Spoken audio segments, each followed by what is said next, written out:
आपल्यापासून 100-125 किलोमीटरवरती तळेगावची जी MIDC आहे, चाकण तळेगाव, ही सगळ्यात महाराष्ट्रातली सगळ्यात मोठी MIDC. ओके. आणि महाराष्ट्राच्या MIDCमध्ये भारताच्या लक्षात घ्या की 14% उत्पादन एकट्या महाराष्ट्रात होतं. आणि आणखी एक आश्चर्याची बाब की 84 ते 85% कुशल कामगार एकटा महाराष्ट्रात काम करतात भारताच्या. मग ज्यावेळेस आपण कधी प्रवासाला जातो त्यावेळेस आपल्या लक्षात येतं की महाराष्ट्रीयन लोक कुठल्या राज्यात सापडत नाहीत काम करताना.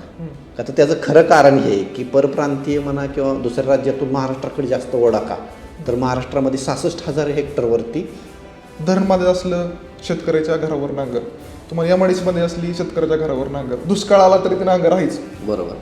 मग जेव्हा MIDCचं भूसंपादन चालू होतं त्यावेळी अशी काही कोण लागलेली का इथल्या शेतकऱ्यांना की आता आपल्या घरावर नांगर आहे, आणि त्या संदर्भात इथल्या तुमच्या पूर्वजांची किंवा शेतकऱ्यांची काय प्रतिक्रिया नक्की होती? तर आमच्या आजोबा वडील किंवा आजूबाजूची लोक शेतीत काम करायची. एखादी गाडी अँबेसिडर यायची किंवा जीप यायची पांढऱ्या कलरची, मग लोक MIची लोक आले असं म्हणायची. आणि आपलं जे काम चालू आहे, खुरपणं चालू आहे, भिजवणं चालू आहे, ते सोडून त्या गाडीकडे पळत जायचे. आम्ही पण त्यांच्या पाठीमागं धूम ठोकायचो. मग ते कुठला तरी कागद मोठा काढायचे, बॉनेटवरती ठेवायचे, असं पाहायचे. आम्हाला ते कुतूहल वाटायचं हे कागदामध्ये काय बघतात. मग तिथं तो गुन्हेगारी पण आलं, तिथं तुमचं सांस्कृतिकरण पण आलं, तिथं तुमचं व्यापारीकरण पण आलं, मग तिथं वाद पण आलं. ह्या सगळ्या गोष्टीला फेस केल्याशिवाय पर्याय नाही. मात्र माननीय अजितदादा जे बारामती आणि पुणे जिल्ह्याचे पालकमंत्री, ह्यांनी बारामती ही अशी गडी बसवली आहे उद्योग क्षेत्रामध्ये की आजपर्यंत इथं मोठे क्राईम होत नाही. छोट्या गोष्टी चालू राहतात. जुनी म्हण आहे तसं भांड्याला भांडं लागतं, पण मोठे क्राईम होत नाहीत. त्याच्यासाठी माननीय अजितदादांचं कटाक्षाने लक्ष असतं. आणि आमच्यासारखा उद्योजक जर कधी त्यांच्याकडे तक्रार घेऊन गेला तर त्याचं निवारण करणं हे त्याच वेळेस ते चपकून टाकतात. आणि बारामती हे त्यांचं घर आहे. बारामती MIDC म्हणजे ते स्वतःचं घर मानतात, इतके ते त्याच्यावरती बारकाईने लक्ष असतं त्यांचं.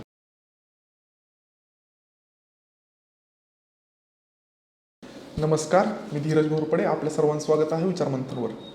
समाजाचा किंवा एका प्रभागाचा विकास केव्हा होतो तर तिथं थोडीशी औद्योगिकरणाची थोडी साथ असावी लागते. तर औद्योगिकरण म्हणजे काय, 1-2 कंपनी टाकून फायदा नसतो किंवा ते टाकण्यासाठी भरपूर साऱ्या परमिशन्स असल्या, जागा मिळत नाही, लाईट मिळत नाही, पाणी मिळत नाही. मग त्या संदर्भात कोणती अशी संघटना उभी राहते किंवा कोणतं असं एखादी म्हणू शकतो संकल्पना आहे जी की त्यामध्ये काम करते की भरपूर साऱ्या औद्योगिक क्षेत्रामध्ये काम करणारे व्यावसायिक एकत्र येऊन काहीतरी काम करू शकतात. तर तेव्हा आपल्या डोक्यात येते म्हणजे MIDC. सध्या जर आपण बारामती असेल किंवा इंदापूर असेल तर इथं जी बाहेर येऊन लोक काम करणारे आहेत तर त्यांना जर विचारलं काय करता तर प्रत्येकाचं उत्तर असतं एकच की आम्ही MIDC मध्ये काम करतो. MIDC मध्ये काम करण्यामुळं भरपूर लोकांचा विकास होतोय, आर्थिक स्थैर्य मिळते लोकांना. या संदर्भात MIDC म्हणजे काय, ती कुठं कशी निर्माण झाली, या सर्व संदर्भात चर्चा करण्यासाठी आज आपल्यासोबत उपस्थित आहेत समर्थ ग्रुपचे managing director Shri Harish Kumbharkar sir. तुमचं खूप खूप स्वागत आहे. नमस्ते. तर आज आपण पूर्णतः फक्त MIDC वर चर्चा करणार आहोत. तर नक्की MIDC स्थापना कशी झाली आणि त्याचा मुख्य हेतू काय?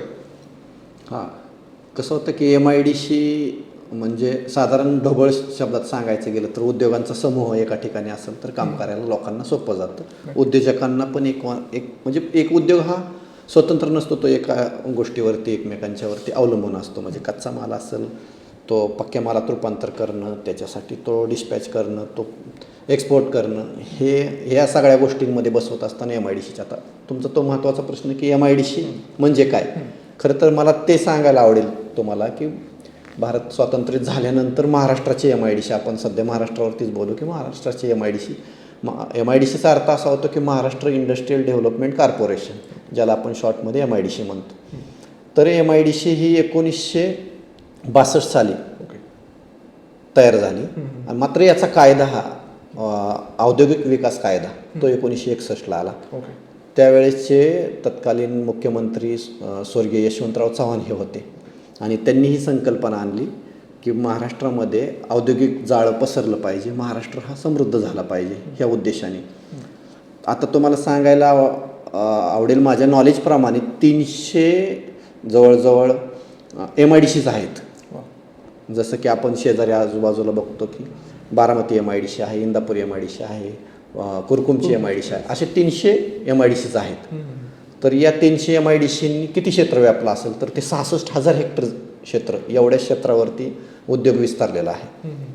आणि आपल्यापासून 100-125 किलोमीटरवरती तळेगावची जी MIDC आहे, चाकण तळेगाव, ही सगळ्यात महाराष्ट्रातली सगळ्यात मोठी MIDC. ओके. आणि महाराष्ट्राच्या MIDCमध्ये भारताच्या लक्षात घ्या की 14% उत्पादन एकट्या महाराष्ट्रात होतं. आणि आणखी एक आश्चर्याची बाब की 84 ते 85% कुशल कामगार एकटा महाराष्ट्रात काम करतात भारताच्या. मग ज्यावेळेस आपण कधी प्रवासाला जातो त्यावेळेस आपल्या लक्षात येतं की महाराष्ट्रीयन लोक कुठल्या राज्यात सापडत नाहीत काम करताना. का तर त्याचं खरं कारण हे की परप्रांतीय म्हणा किंवा दुसऱ्या राज्यातून महाराष्ट्राकडे जास्त ओढा का, तर महाराष्ट्रामध्ये 66,000 हेक्टरवरती MIDC उभा आहे आणि ते सगळ्यांना काम देत आहे. आणि कुशल कामगारांची संख्या महाराष्ट्रातच जास्त आहे. मग महाराष्ट्रात एवढ्या सगळ्या लोकांना काम देण्यासाठी अग्रणी का आहे, तर महाराष्ट्रामध्ये सगळ्यात मोठं ॲटोमोबाईल क्षेत्र आहे. त्याच्यानंतर केमिकल आणि फार्मास्युटिकलमध्ये काम चालतं. त्याच्यानंतर IT, इन्फॉर्मेशन टेक्नॉलॉजीमध्ये, नंतर फूड आणि ॲग्रीबेसमध्ये, त्याच्यानंतर मग तुमचे गारमेंट्स आणि टेक्स्टाईल हे येतं आणि नंतर मग इंजिनिअरिंग येतं. अशा क्रमाप्रमाणे हे महाराष्ट्र MIDC डेव्हलप होत गेले. आणि त्याचा महत्त्वाचा आता तुम्हाला सांगतो की उद्देश शासनाचा हा होता की महाराष्ट्र सुजलाम सुफलाम व्हायला पाहिजे, हा मुख्य उद्देश. मग त्याच्यासोबत उद्योग वाढले पाहिजेत. उद्योग वाढत असताना त्या उद्योगांना पायाभूत सुविधा उपलब्ध करून दिल्या पाहिजेत. रोजगार निर्मिती झाली पाहिजे. प्रत्येक महाराष्ट्रातील नागरिकाचा आर्थिक स्थैर्य उंचावलं पाहिजे. आणि एक वेगळ्या पद्धतीने महाराष्ट्र भारताच्या नकाशावर यायला पाहिजे, हा महाराष्ट्र शासनाचं मुख्य धोरण होतं. त्याच्यासोबत भारत आणि भारताबाहेर म्हणजे जगामध्ये महाराष्ट्राची एक वेगळी ओळख व्हायला पाहिजे. या उद्देशाने MIDCची स्थापना झाली. त्यावेळेस मुख्यमंत्री यशवंतराव चव्हाण साहेब होते. त्यांनीही ठरवलं की 1962 म्हणजे तो काळ तसा खूप जुना आहे, ज्यावेळेस की जिकरीचा काळ आहे. आणि नुकतेच इंग्रज 20 वर्षापूर्वी भारतातून निघून गेले होते. आणि आता आपल्याला त्यावेळेस इंग्रजांकडे ज्या सिस्टीम्स होत्या त्या सिस्टीम्सप्रमाणेच तिथून सुरू झालं MIDC असं. आता महत्त्वाचा मुद्दा म्हणजे आपण राहतो बारामतीमध्ये. बारामतीच्या MIDC बद्दल मला एक महत्त्वाचा प्रश्न आहे. तुम्ही भूमिपुत्रही आहात आणि MIDC मध्ये सध्या चांगल्या प्रकारे व्यवसायही करत आहात. तर नक्की बारामती असं ठिकाण आहे की इथं शेती चांगल्या प्रकारे करता येईल का, तर नाही. इथं पाण्याची सुविधा नव्हती. पुण्यासारखं शिक्षणाचं माहेरघर आहे का, तर नाही. तरी पण इथं सध्या भरपूर बाहेरून लोक येतात. महत्त्वाचा मुद्दा म्हणजे काय, तर MIDC.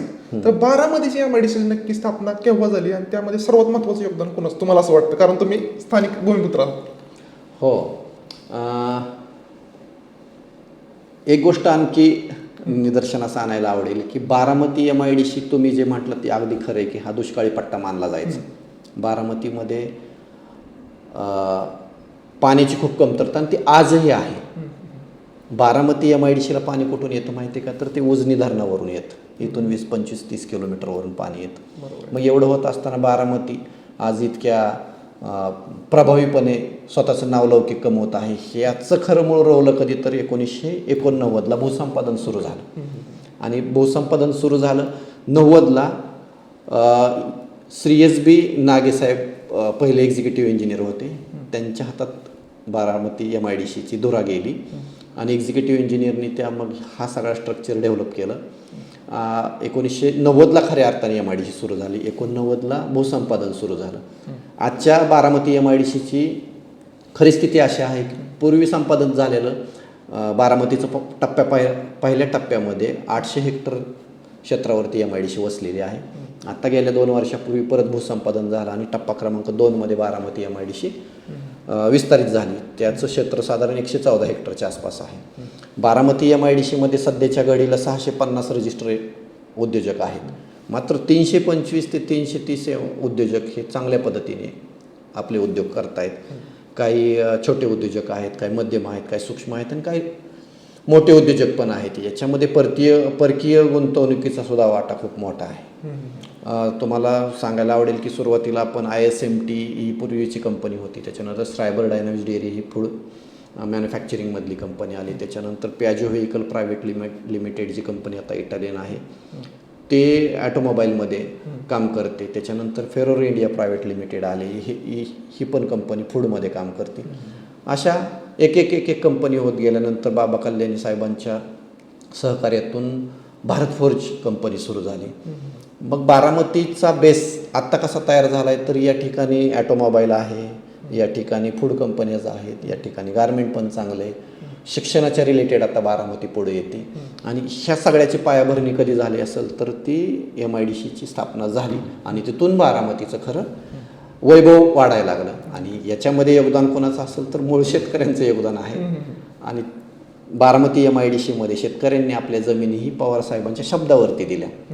या संपादनामध्ये बारामतीच्या पवारसाहेबांनी काय 4-5 मोजकी माणसं नेमली, जे की मी कधी आजोबांशी वडिलांशी गप्पा मारले ती मला आजही आठवतात.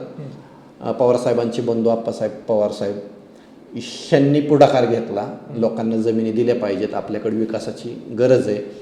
त्यानंतर गुलाबराव ढवाण पाटील असतील, त्याच्यानंतर गणपत बापू पवार असतील किंवा आमच्याकडले उत्तमराव गाडगे असतील, ह्या ज्येष्ठांनी शेतकऱ्यांसोबत बसून पवारसाहेबांना हा शब्द दिला की आम्ही शेतकऱ्यांशी बोलतो. आणि त्या काळचा शेतकरी आणि आजच्या शेतकऱ्यामध्ये काय फरक की आजचा शेतकरी हा सुजाण झाला आहे, तो दक्ष झाला आहे. आणि आज भूसंपादनामध्ये डिस्प्यूट्स वाढतात, लोक शेतकरी आक्रमक होतात.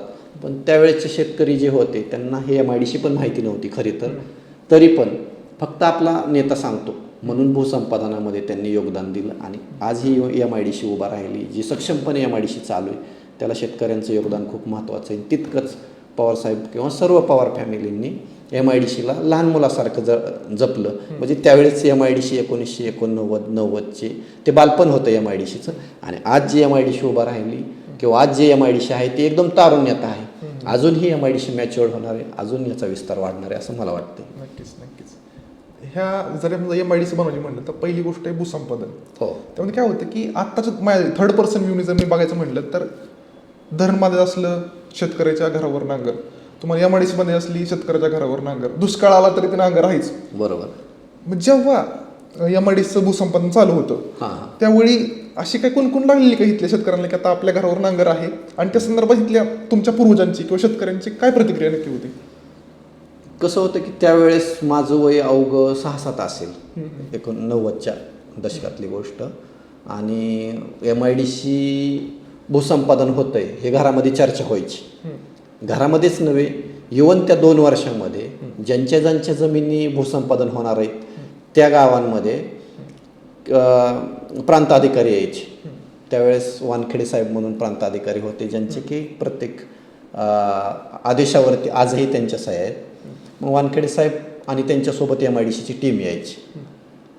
तर आमचे आजोबा वडील किंवा आजूबाजूची लोक शेतीत काम करायची. एखादी गाडी ॲम्बेसिडर यायची किंवा जीप यायची पांढऱ्या कलरची. मग लोक MIची लोक आले असं म्हणायची. आणि आपलं जे काम चालू आहे, खुरपणं चालू आहे, भिजवणं चालू आहे, ते सोडून त्या गाडीकडे पळत जायचे. आम्ही पण त्यांच्या पाठीमागं धूम ठोकायचो. मग ते कुठला तरी कागद मोठा काढायचे, बॉनेटवरती ठेवायचे आणि असं पाहायचे. आम्हाला ते कुतूहल वाटायचं हे कागदामध्ये काय बघतात. 6-7 वयामध्ये आपल्याला काय कळायचं. हे असे भूसंपादनाचे किस्से आजही डोक्यामध्ये आहेत. मग आता हे भूसंपादनाची प्रक्रिया कशी असते? भूसंपादनाच्या प्रक्रियेमध्ये कसं होतं की शेतकऱ्यांना इंटिमेट केलं जातं अगोदर की हे अशी अशी जमीन आपल्याला पाहिजे, पण ती वर्बली होतं सगळं. ज्यावेळेस महामंडळ जे आहे, महाराष्ट्र औद्योगिक विकास महामंडळ, यांना ह्या ठिकाणी आम्ही उद्योग विस्तारासाठी भूखंड मागणी आहे हे कलेक्टरला किंवा त्या तालुक्याच्या प्रांतसाहेबांना कळवलं जातं. मग प्रांतसाहेब त्या ठिकाणचा सर्वे करतात. त्याच्यानंतर भूमी अभिलेख कक्षामध्ये त्यांना त्या जमिनीची मोजदाद करायला लावली जाते. त्याचा रिपोर्ट घेतला जातो आणि तो शासनाला सादर केला जातो. मग शासन त्याच्यावरती निर्णय घेतं. महामंडळाला सांगितलं जातं किंवा महामंडळ आणि शासन एकत्र बसून त्या जमिनीची आवश्यकता असेल, त्या ठिकाणी पायाभूत सुविधा होण्यासारख्या सिच्युएशन्स असतील तर ती संपादनामध्ये केली जाते. संपादन करत असताना कलेक्टरांचा आदेश होतो आणि मग प्रत्येक सातबाऱ्यावरती इतर हक्कामध्ये भूसंपादनाचा शेरा पडतो. आणि मग त्यावेळेस शेतकऱ्यांना हे लक्षात येतं की आपल्या जमिनीचं उद्योगीकरणासाठी किंवा महामंडळाने, औद्योगिक विकास महामंडळाने भूसंपादन केलेलं आहे. त्याचा मोबदला शेतकऱ्यांच्या खात्यावरती येतो आणि मग तो ताबा शासनाकडे जातो. तेव्हाच्या काळात मी बँकेच्या खात्यावरती यायचा का? हो हो. त्याही काळामध्ये काही शेतकऱ्यांची खाती पण नव्हती, तर ते आवर्जून खाती उघडणं आणि त्याच खात्यावरती जमा करणं. आता हा मोबदला कसा मिळतो, हा पण तुम्हाला प्रश्न पडला असेल की मोबदला कसा मिळतो. तर त्याचे सातबारा, त्याची गावची आणेवारी, त्याचे पत, तिथला रेडी रेकनर रेट, याचा सगळा अभ्यास केला जातो आणि मग त्याचा मोबदला दिला जातो. ओके. असं याच्या संदर्भात असं नाही का होत की बाबा काही शेतकरी म्हणतात की आम्हाला पैसे नको, त्या संदर्भात त्या बदल्यात आम्हाला जमीन पाहिजे, तसं काय होतं का? त्यावेळेसच्या घटना अशा होत्या की शेतकरी तितका सुशिक्षित नव्हता आणि त्या शेतकऱ्यांना कायदा कानून पण माहिती नव्हता. फक्त आपण जी जमीन आपण वापरतोय, कसतोय, ही भोगवट्याची जमीन आहे. भोगवटादार वर्ग, भोगवटादार वर्ग 2 अशा जमिनीच्या प्रत असतात. पण त्या प्रताप्रमाणे मी जमीन भोगणार आहे आणि शासन माझी जमीन कधीही काढून घेऊ शकतो आणि मी शासनाला भांडू शकत नाही. कारण आपण पण वकिली शिकतायत. वकिलीमध्ये आत्ता आपल्याला कायद्याचं ज्ञान आलं आहे की कायद्याप्रमाणे आपण शासनाला जाब विचारू शकतो. पूर्वीचा काळ असा नव्हता की आपण शासनाला जाब विचारू शकतो. कारण लोक 2 गोष्टीला घाबरायची, एक कोर्टाची पायरी चढायची नाही, दुसरी पोलीस स्टेशनच्या पायरीला जायचं नाही. जे घडल ते घडल. आणि जमिनी पण मुबलक होत्या. आज लोकसंख्या वाढल्यामुळे जमिनींचे तुकडे इतके झालेत की पहिले लोक 50-100 एकरावरती सांगायचे की माझी जमीन एवढी आहे. आज गुंठ्यावरती किंवा स्क्वेअर मीटरवरती सांगावं लागतं की मी एवढ्या स्क्वेअर मीटरचा मालक आहे. शहरामध्ये गेलं तर माझं 1000 स्क्वेअर फीटचं घर आहे हे अभिमानाने सांगितलं जातं. आणि तेवढं जरी कमवलं तरी स्वतःच माणूस स्वतःच्या हाताने स्वतःची पाठ थोपटून घेतो, इतका तो श्रीमंत असतो. MIDC तर्फे जी काही जमीन संपादित केली जाते त्यातला काही भाग शेतकऱ्यांना दिला जातो का नंतर जेव्हा डेव्हलप होते तेव्हा MIDC? मुळात कसं होतं की एक त्याचा पण मोठा किस्सा असा आहे किंवा त्याचं गणितच चुकलं होतं महामंडळाकडून. खरं तर एखाद्या MIDCमध्ये जमीन संपादनात होते, जसं की 800 हेक्टर जमीन MIDCसाठी संपादित झाली. मग ही MIDCची जमीन आहे त्याची तुकडेवारी कशी होती, तर ते पहिल्यांदा रस्ते डेव्हलप होतात, त्याच्या बाजूला लाईट्स डेव्हलप होतात, त्याच्या बाजूने रोडच्या बाजूने पाण्याच्या लाईन्स मिळतात आणि प्रत्येक उद्योजकाला प्लॉट बनवून दिलं जातात बिझनेस करण्यासाठी. मग आपण कसं असतं की त्या प्लॉटमध्ये काही रेसिडेन्शियल प्लॉट, काही औद्योगिक प्लॉट, काही कमर्शियल प्लॉट्स असतात, काही प्लॉट राखीव ठेवले जातात, काही ॲम्युनिटीज असतात.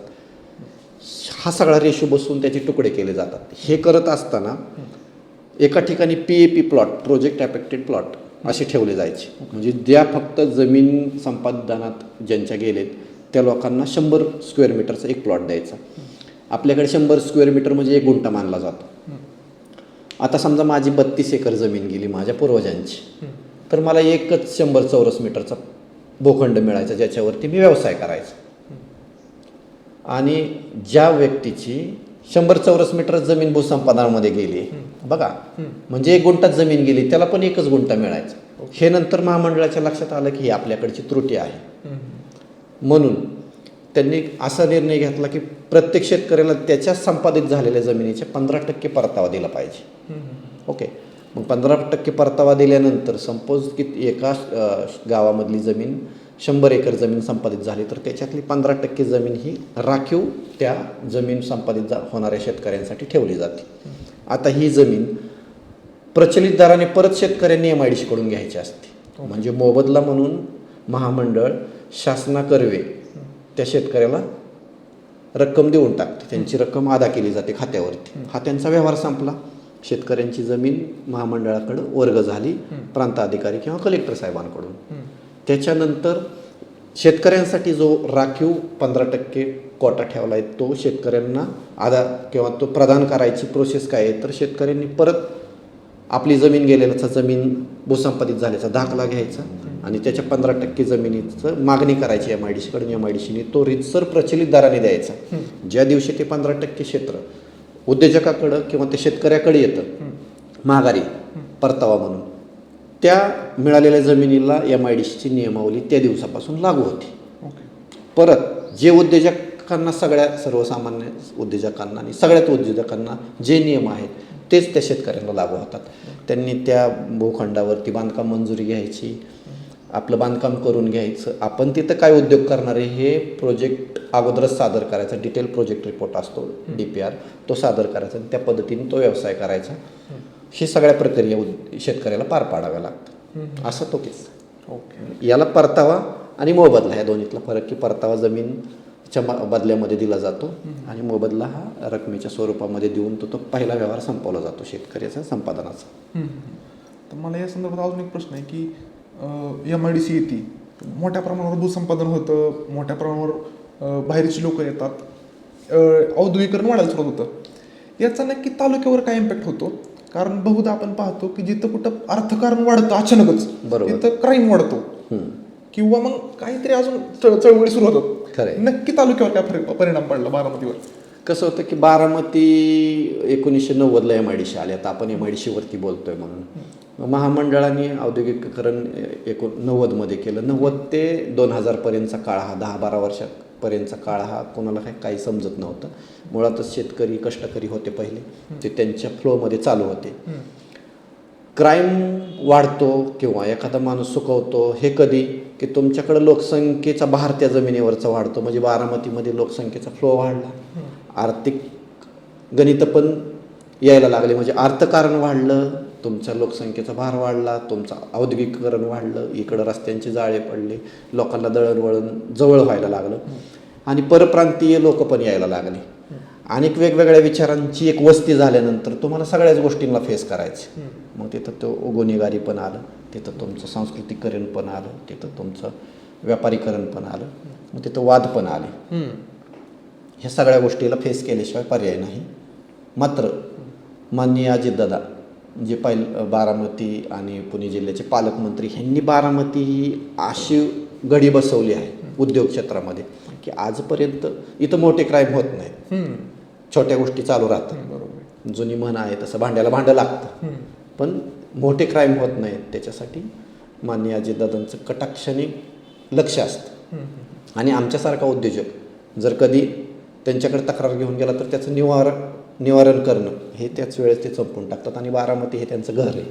बारामती MIDC म्हणजे ते स्वतःचं घर मानतात, इतके ते त्याच्यावरती बारकाईने लक्ष असतं त्यांचं. नक्कीच नक्कीच. तर त्या संदर्भात अजून एक मला प्रश्न आहे की MIDC येते, हो, म्हणजे उद्योजकांसाठी एक अनुकूल वातावरण निर्माण होतं. बरोबर. की नवीन पण जे बाहेर येणार त्यांच्यासाठी की ऑलरेडी त्यांचं काहीतरी फॅमिली बॅकग्राऊंड आहे बिझनेसचं, पण ज्यांची जमीन संपादन केली असते की तिथले भूमिपुत्र असतात, त्यांना मात्र त्या बाबतीत काही एवढं इन्फॉर्मेशन नसते, नॉलेज नसतं, इनहेरिटन्स नसतो. पण तो मात्र बाहेरच्या लोकांना असतो. त्यामुळे जे एस्टॅब्लिश घरातले बिझनेसमॅन आहेत त्यांना MIDC कुठली का असणार चांगलीच आहे, पण लोकल जे की नवनवीन उद्योजक निर्माण करतं तर यामध्ये MIDCचा किती वाटा आणि जे लोकलचे आहेत नक्की ती बनण्यामध्ये काय काय गोष्टी गरजेच्या वाटतात तुम्हाला? कारण तुम्ही पण त्याच बॅकग्राऊंड म्हणून आला आहात. हो, पण हे सगळ्या गोष्टी चर्चा करताना मी तुम्हाला एक उदाहरण देतो ज्याच्यावरून तुमच्या ह्या प्रश्नाचं उत्तर संपून जाईल असं मला वाटतं. की त्यांना सावलीत वाढवू नका, त्यांना सावलीत वाढवू नका हे डॉक्टर साळुंखेंचं पुस्तक आहे. पुस्तक मोजकं 100 पानांच्या आतूनच आहे. त्याच्यामध्ये ते एका ठिकाणी सांगतात की एक कंपनी एका गावामध्ये 2 व्यक्तींना सर्वे करायला पाठवते, A आणि B. हे दोघंजण त्या गावामध्ये सर्वेला गेल्यानंतर दोघंजण रिपोर्ट सादर करतात, सर्वे रिपोर्ट सादर करतात. A व्यक्ती काय म्हणते की त्या गावामध्ये सर्वे करायला काय गेलेलं असतात तर त्या गावामध्ये चप्पल विकायचेत, आपण चप्पलची फॅक्टरी त्या गावामध्ये टाकली तर आपल्या चप्पल विकल्या जातील, असं त्या पुस्तकामध्ये लिहिलंय. मग A व्यक्ती असं सांगते की त्या गावामध्ये बिलकुल स्कोप नाही बिझनेस करायला, त्या गावात कुणीच चप्पल वापरत नाही. A व्यक्तीचा रिपोर्ट आलेला असतो. दुसरा हा B व्यक्ती असं सांगतो की त्या गावामध्ये कुणीच चप्पल वापरत नाही. रिपोर्ट तर सेम आले दोघांनी प्रामाणिक काम केलं, पण ह्या व्यक्तीचं विजन असं होतं की त्या गावामध्ये बिझनेस करायला खूप स्कोप आहे, आपण त्या गावामध्ये चप्पल विकू शकतो. त्या गावातल्या आपण जर फॅक्टरी लावली तर त्या गावामध्ये चप्पल विकली जाईल, आपण चप्पल घालायची सवय लावू आणि प्रत्येक राहणारा व्यक्ती आपला ग्राहक आहे. नेमकं हीच गोष्ट आमच्या घराशेजारी MIDC आली तर आम्ही फक्त MIDC आले आणि आमच्या जमिनी गेल्या ह्या दुःखात राहिलो नाही. आम्ही त्याच्यामध्ये संधी शोधत गेलो. म्हणजे जुन्या शेतकऱ्यांमध्ये आणि आत्ताच्या शेतकऱ्यांमध्ये हा फरक आहे की आत्ताचे शेतकरी संधी शोधतात आणि जुन्या लोकांमध्ये MIDCच्या आजूबाजूच्या लोकांमध्ये ना आत्ताच्या तोच फरक आहे की उद्योगांमध्ये, म्हणजे माझी ती खंत आहे, 1989ला MIDC सुरू झाल्यानंतर अगदी 2005-2010 पर्यंत आजूबाजूच्या मोजक्याच लोकांनी, अगदी मोजक्या म्हणजे एका पंचायत बसतील एवढी सुद्धा लोक बारामतीच्या MIDCमध्ये स्थानिकांनी आपले उद्योग सुरू केले नाहीत.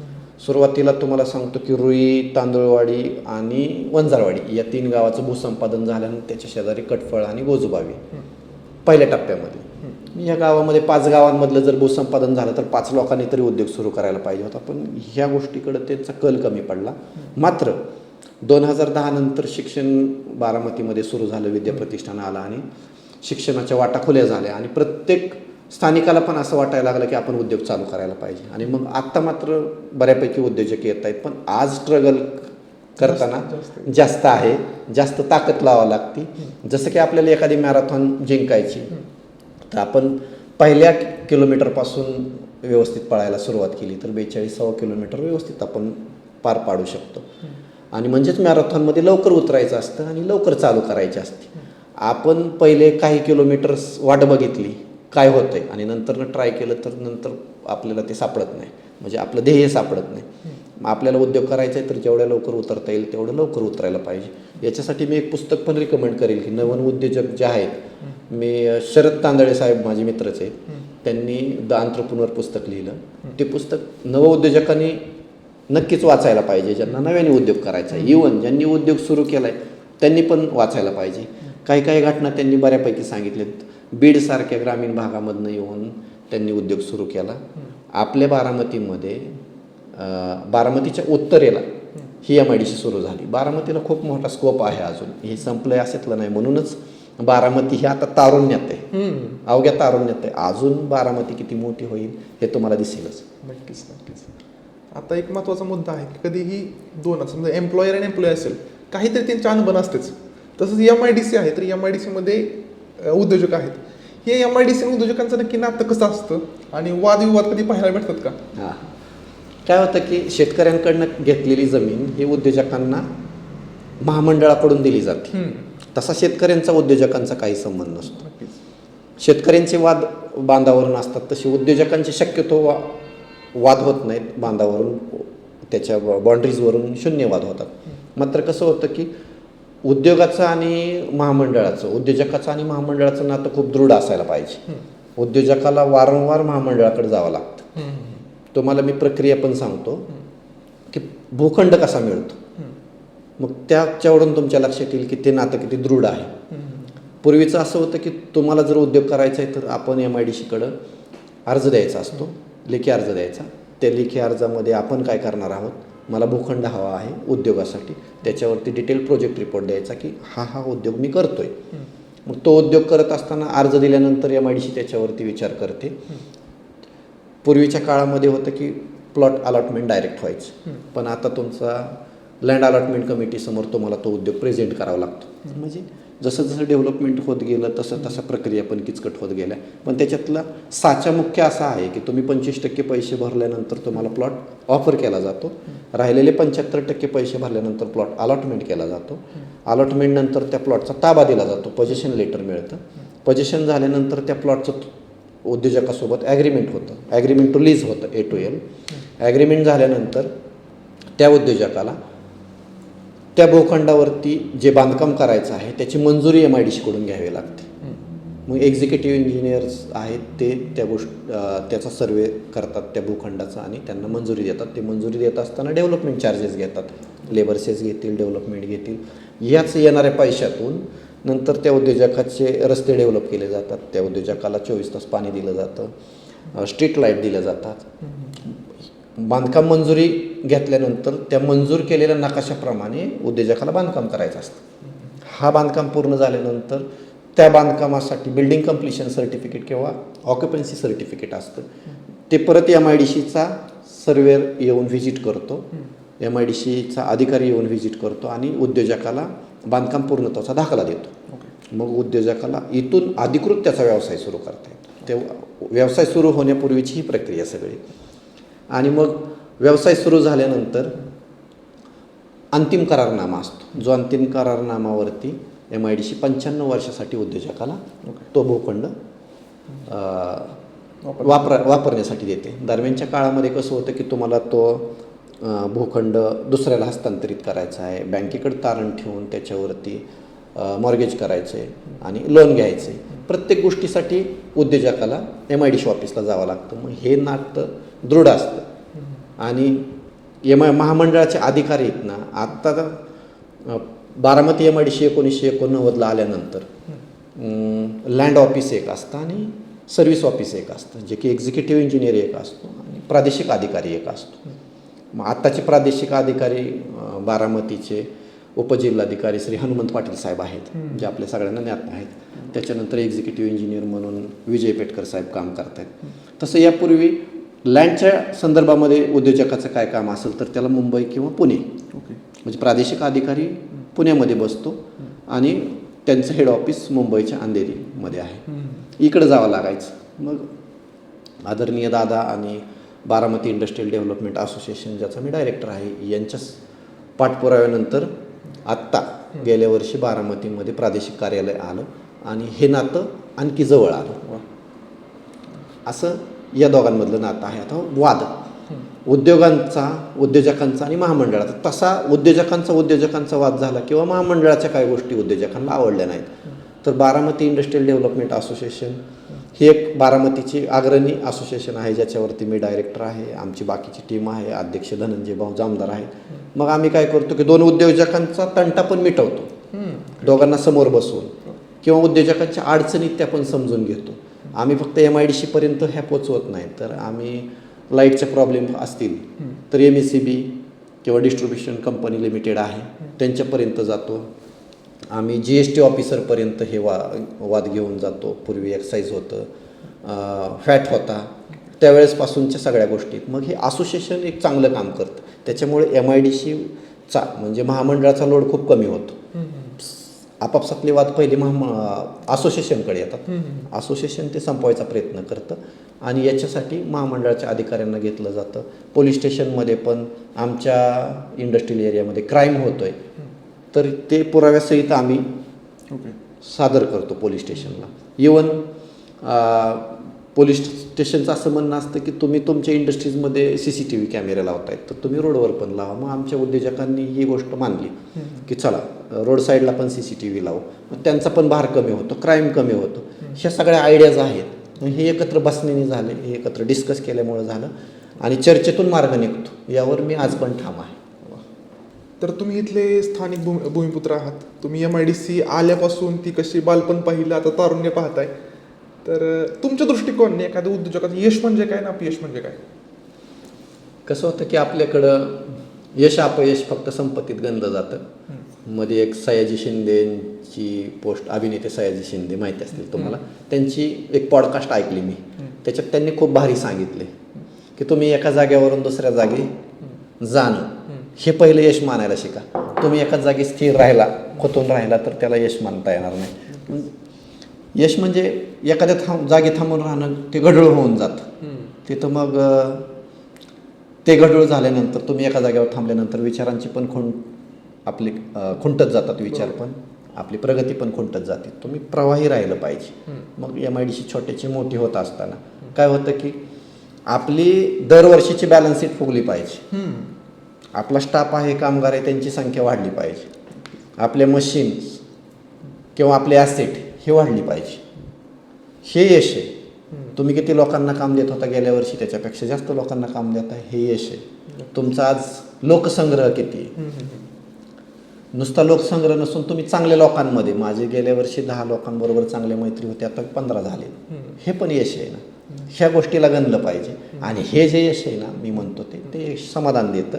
आणि फक्त तुमच्या बँकेच्या खात्यावरील पैसे आणि तुमच्या संपत्तीत वाढ होणं हे यश मानायला हरकत नाही. पण ते यश किती समाधान देईल हे प्रत्येकाची वेगवेगळी बाब आहे.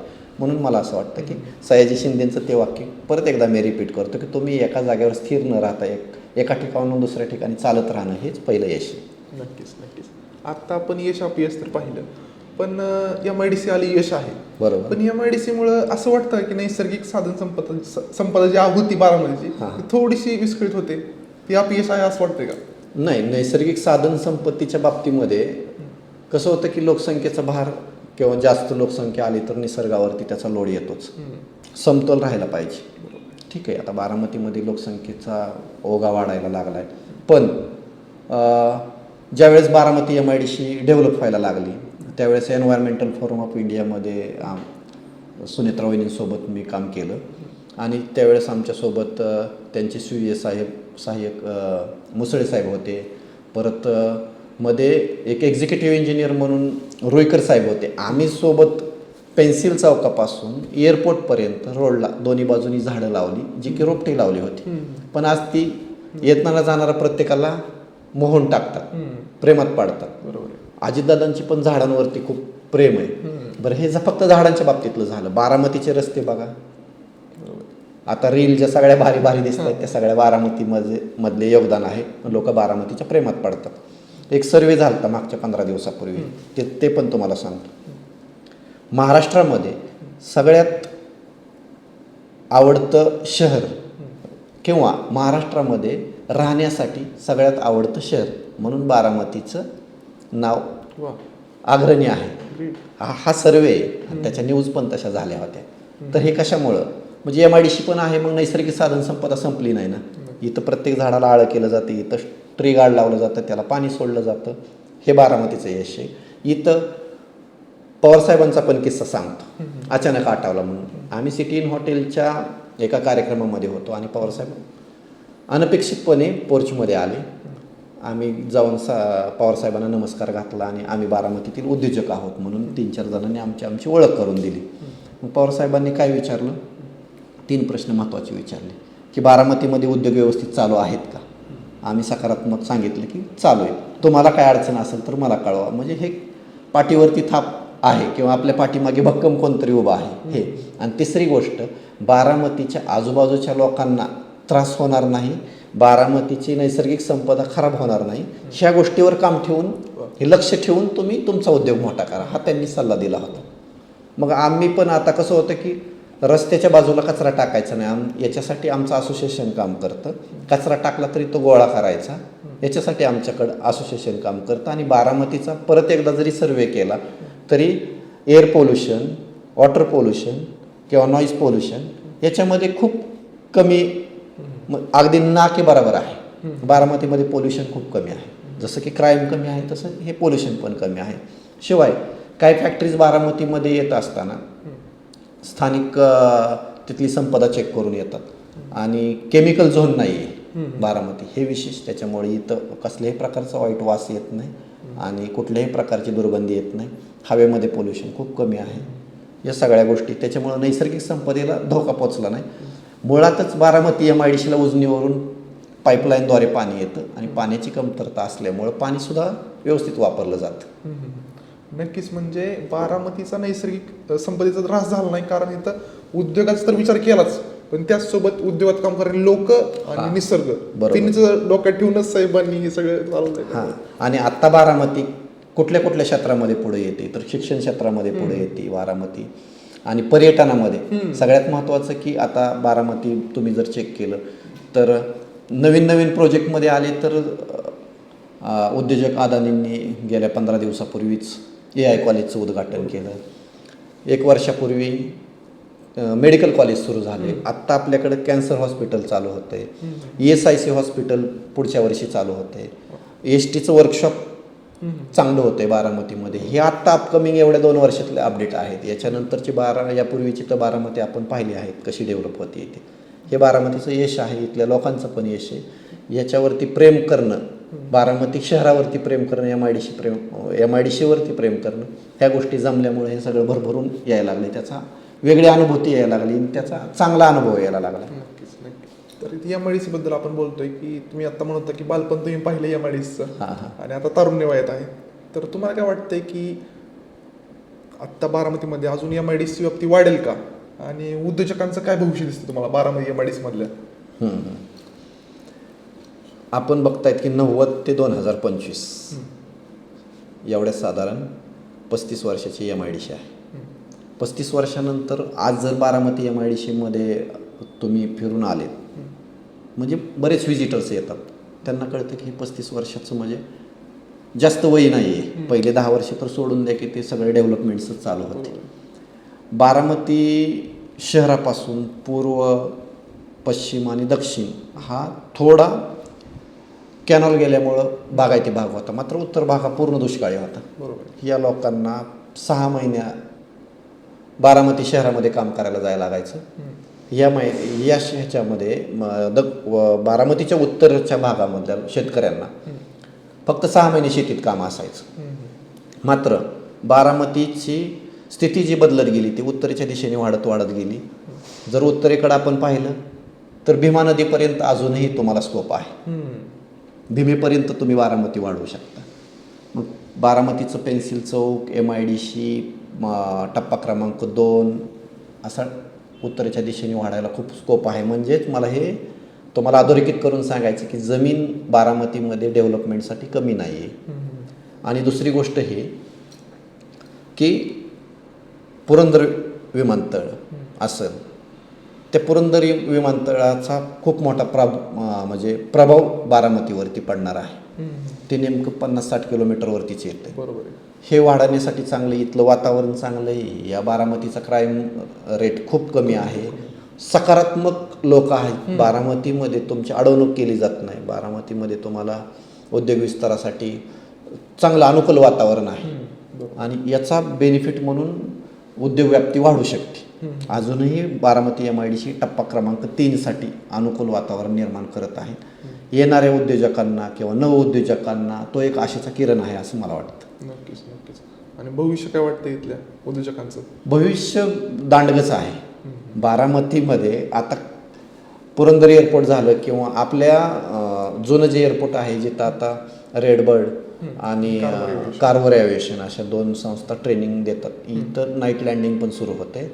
आणि कार्गोसाठी पुरंदर एअरपोर्ट आहे जे की नॅशनल आणि इंटरनॅशनल दोन्ही ठिकाणचं ट्रान्सपोर्टेशन इथून होईल. मग बारामतीच्या आजूबाजूला कृषी क्षेत्रामध्ये पण चांगली डेव्हलपमेंट होते. त्यांचा पिकवलेला कच्चा माल बारामतीमध्ये येतो, त्याच्यावरती प्रक्रिया केली जाते किंवा ते कोल्ड स्टोरेजमध्ये साठवण केली जाते. ह्यासाठी बारामतीमध्ये मोठ्या प्रमाणामध्ये स्कोप आहे. त्याच्यामध्ये नंतर शिक्षण क्षेत्र येतं. आता बारामतीमध्ये कुठल्या फील्डमधलं शिक्षण मिळत नाही. म्हणजे मी तुम्हाला सांगितलं पायलट इथंच होतोय, ITI पण इथंच शिकवलं जातं. म्हणजे अगदी छोट्या गोष्टीपासून मोठ्या गोष्टी बारामतीमध्ये शिकायला मिळत आहेत. ही बारामतीचं वैभवात भर पाडणारी गोष्ट आहे आणि बारामतीला सक्षम करणारी गोष्ट आहे. बारामती एकमेव असा तालुका आहे ज्याच्यामध्ये की सगळे ऑफिसेस आहे. पोलीस उपमुख्यालय आहे, प्रादेशिक कार्यालय MIDCचं आहे, इथं प्रांत ऑफिस आहे, इथं RTO ऑफिस आहे. तुम्ही सांगा, इथं GSTचं ऑफिस आहे, इथं इन्कम टॅक्स ऑफिस आहे, इथं पासपोर्ट ऑफिस आहे. म्हणजे तालुका स्तरावरती इतके मोठे ऑफिसेस असणारा महाराष्ट्रातला पहिला तालुका बारामती. नक्कीच. याला हायलाईट करावं लागेल. आणि ह्या गोष्टी पण विकासात भर पाडतात. ही चर्चा आहे ना, असं वाटतं थांबूच नाही. आपण MIDC बद्दल चर्चा करत करत बारामती व्यापली. खरं तर ही माहितीपूर्वक व्हिडिओ लोकांना बघताना फार आनंद होणार आहे. मला तर भरपूर होतंय, भरपूर शिकायला मिळालं मला. आणि आजची जी चर्चा आहे खरंच फायदेशीर ठरेल. MIDC मध्ये प्रत्येक काम करणारा जो काही वर्कर आहे त्यासोबत उद्योजकांनाही बरोबर नक्की काय गरज आहे काय नाही. तर अशीच आपण अजून एकदा ही चर्चा करू. नक्कीच लोकांना आवडेल. आणि तुम्ही आज तुमच्या बिझी शेड्यूल म्हणून आम्हाला वेळ दिला, तुमचे खूप खूप धन्यवाद. आणि तुमच्या पुढच्या वाटचालीसाठी विचार मंथनकडून मला खूप खूप शुभेच्छा. थँक्यू.